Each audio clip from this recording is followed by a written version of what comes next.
లక్ష్మీదేవి పుట్టుక గురించి పురాణాల్లో చాలా ముఖ్యమైన కథ ఉంది.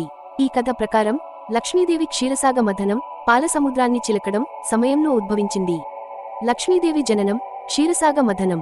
ఒకసారి దుర్వాస మహర్షి ఇచ్చిన శాపం కారణంగా స్వర్గలోకానికి అధిపతి అయిన ఇంద్రుడు తన ఐశ్వర్యం ని కోల్పోయాడు. దాంతో దేవతలందరూ బలహీనపడి రాక్షసుల, అసురుల చేతిలో ఓడిపోయారు. అప్పుడు దేవతలు విష్ణువును శరణు వేడారు. శ్రీ మహావిష్ణువు దేవతలకు, రాక్షసులకు మధ్య సయోధ్య కుదిర్చి అమృతాన్ని, అనంతమైన జీవితాన్ని ఇచ్చే పానీయం పొందడానికి పాల సముద్రాన్ని చిలకాలని క్షీరసాగ మథనం సూచించారు. యాస్టరిస్క్ మందర పర్వతం మథనానికి కవ్వంగా ఉపయోగించబడింది. యాస్టరిస్క్ వాసుకి అనే సర్పరాజును తాడుగా వాడారు.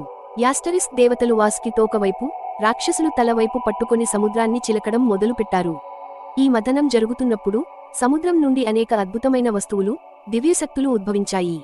అలా ఉద్భవించిన వాటిలో ఒకరు లక్ష్మీదేవి. యాస్టరిస్క్ ఆమె పూర్తిగా వికసించిన తామరపువ్వుపై ఆసీనురాలై అద్భుతమైన సౌందర్యంతో చేతిలో తామరపువ్వును ధరించి సముద్రం నుండి బయటకు వచ్చింది.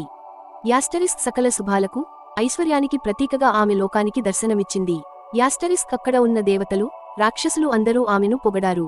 యాస్టరిస్క్ లక్ష్మీదేవి విష్ణుమూర్తిని తన భర్తగా స్వీకరించి ఆయన వక్షస్థలంపై శాశ్వతంగా నివసించడానికి నిర్ణయించుకుంది. దీనితో లక్ష్మీదేవి ఐశ్వర్యానికి, సంపదకు, అదృష్టానికి దేవతగా ప్రసిద్ధి చెందింది. ఈ సంఘటన కారణంగానే ఆమెను సముద్రపుత్రి, సముద్రుని కుమార్తె అని కూడా పిలుస్తారు. లక్ష్మీదేవి పుట్టుక గురించి మరింత తెలుసుకోవాలనుకుంటున్నారా?